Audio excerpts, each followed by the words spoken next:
Estamos visitando el consultorio oftalmológico. Estamos aquí en el consultorio de la doctora oftalmóloga Denise Loizaga de Castro con este segundo micro de marzo que es de suma importancia sobre la alimentación y la nutrición. ¿Cómo te va, Denise? Hola, buenas tardes, Mirna, nuevamente. Buenas tardes a todos. Espero que estén todos muy bien y que hayan comenzado el año con hábitos de nutrición más sanitos. Después de las fiestas, de las vacaciones, generalmente todos venimos medio desbandados porque, bueno, algún gustito de más, alguna transgresión se hace. Y lo importante aquí es recordar que alimentarse tiene más que ver por ahí, no nos alimentamos solamente de lo que son alimentos propiamente dichos, y ese alimento que estamos ingresando en nuestro cuerpo lleva siempre una información. Entonces, no es solamente qué comemos, sino es cómo comemos, en qué circunstancias comemos muchas veces. Y esto se vio mucho en, por ejemplo, lo que es las 5 leyes de la medicina biológica del doctor Hammer, que habla justamente de cómo las emociones impactan en determinados momentos de la vida. Por ejemplo, en los riles que nosotros llamamos desde la medicina biológica de las alergias. Si yo soy chiquito, por ejemplo, y estoy comiendo una ensalada de fruta y de repente ese día hay una discusión familiar y pasa algo desagradable en mi familia, para el cerebro, para el proceso del niño, porque a mí me interesa mucho lo que es los niños y ahora te voy a explicar por qué, queda fijado. Entonces yo muchas veces no puedo aceptar esa situación que me duele porque es una persona querida, entonces le voy a echar la culpa. Va a ser más fácil decir, ay no, soy alérgico a la ensalada de fruta. Entonces van a pasar años y cada vez que me sirven ensalada de fruta, no puedo comer porque me da alergia. Pero yo no voy a recordar que la situación en la que yo fijé. Y pasa así por ahí con la comida, con muchos componentes de la comida que no sabemos, que no recordamos y que muchas veces sucede y no lo tenemos en cuenta. ¿Por qué explico esto? Porque nosotros, como papás, como abuelos, como seres mayores, conscientes de nuestra sociedad, tenemos la obligación de cuidar esta alimentación y la nutrición de nuestros niños. Entonces, el niño se nutre y es una hojita en blanco en la cual en los primeros que empezamos a imprimir o a escribir en esa hojita en blanco que es un niño cuando recién nace somos los papás. Y hay dos cosas que yo estaba haciendo el año pasado, una actualización en oftalmología infantil, y me quedó grabado porque no lo recordaba y dije, uy, cuando la profesora dijo, bueno, que el estímulo de fijación, que es lo primero que controlamos nosotros en los primeros controles del recién nacido, que es reflejo rojo, fondo de ojo, fijación y seguimiento, el estímulo para que esa fijación, para que ese sistema visual empiece a fijar y seguir, tiene que ver con un circuito de neuronas que se activa cuando el bebé es amamantado por su mamá y la mamá lo mira. Y él puede mirar a su mamá y su mamá mirarlo a él. Entonces, no es solamente el alimento que elijo. Puedo elegir un alimento sano, un alimento más o menos, pero ese alimento sano puede ser muy sano y me puede caer mal o no me puede nutrir. ¿Por qué? Porque están todas estas variables que nos hemos olvidado en el apuro del día a día, en esta sociedad de consumo que tenemos. Y ahí comencé a observar y claro, estamos por ahí las mamás amamantando y está la tecnología de por medio y estás con el celular. Entonces, un llamado a la solidaridad femenina.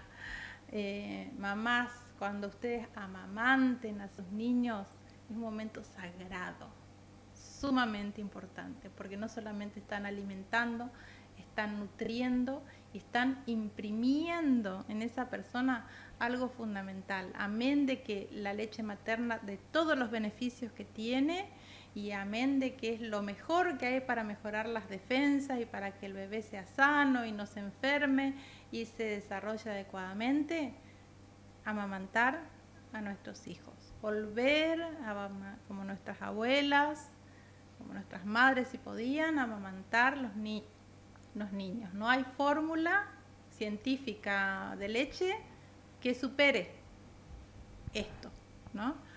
Entonces, y ese es el primer contacto que tienen los niños con lo que es la alimentación y la nutrición.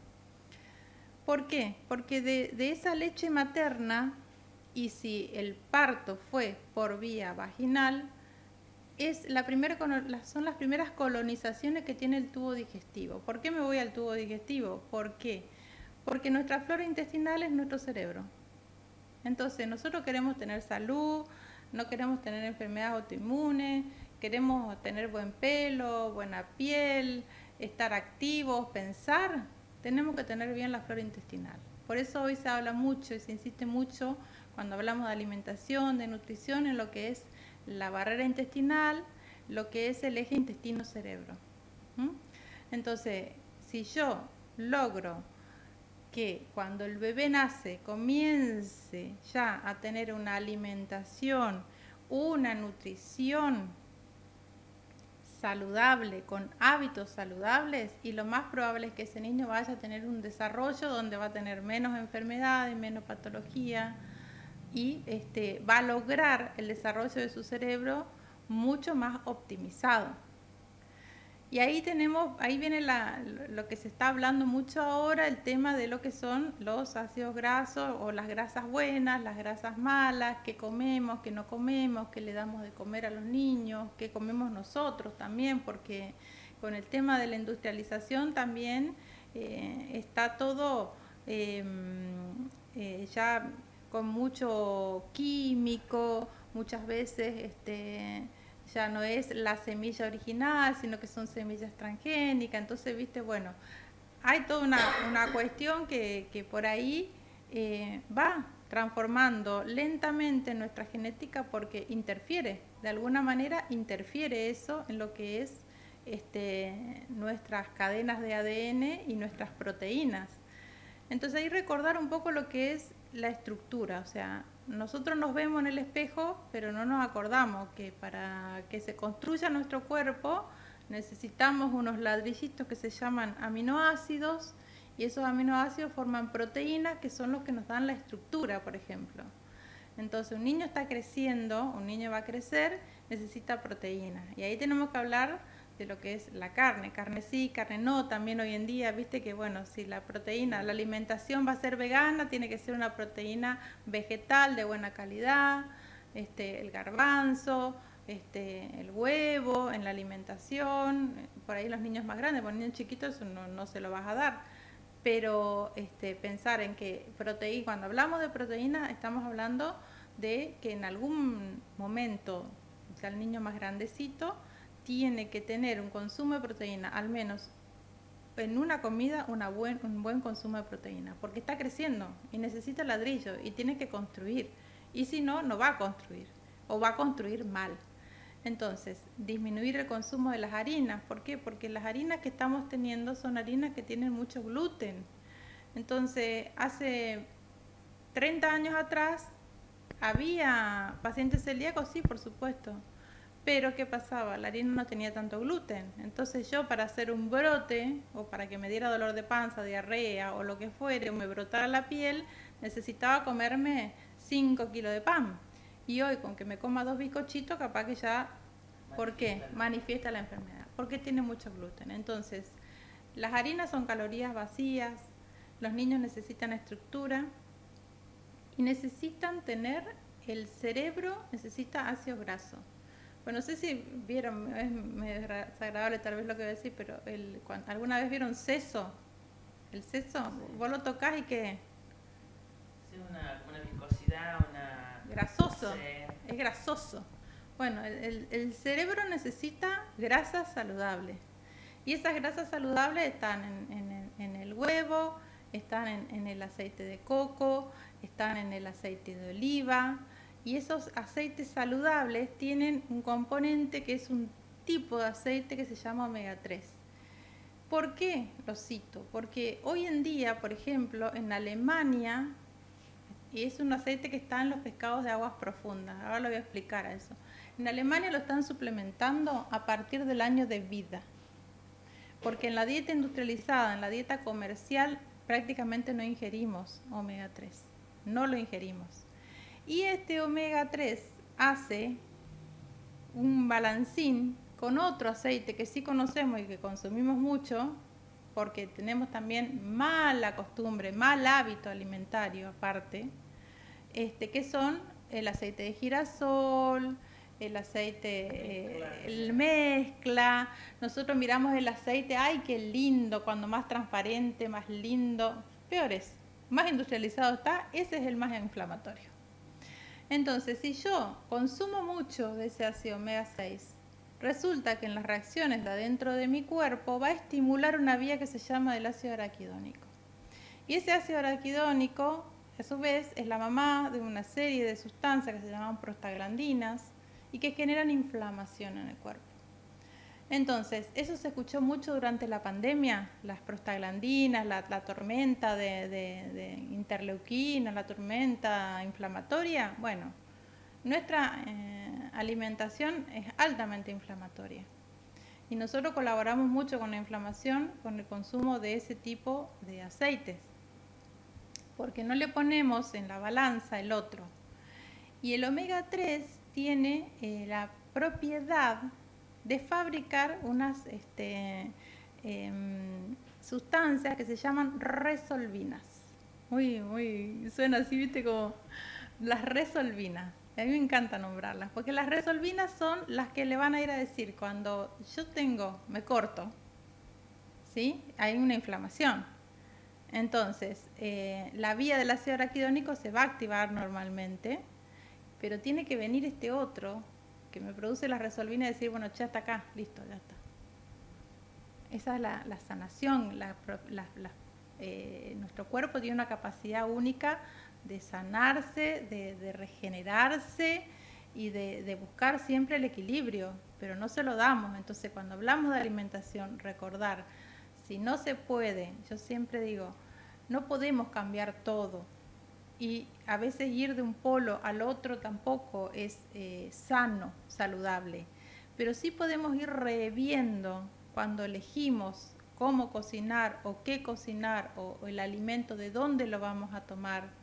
Si pudiéramos volver a tener la quintita chiquita, la huertita en casa, yo sé que esa lechuga, que esa acelga, que ese tomatito no tiene glifosato, entonces no tiene tóxico.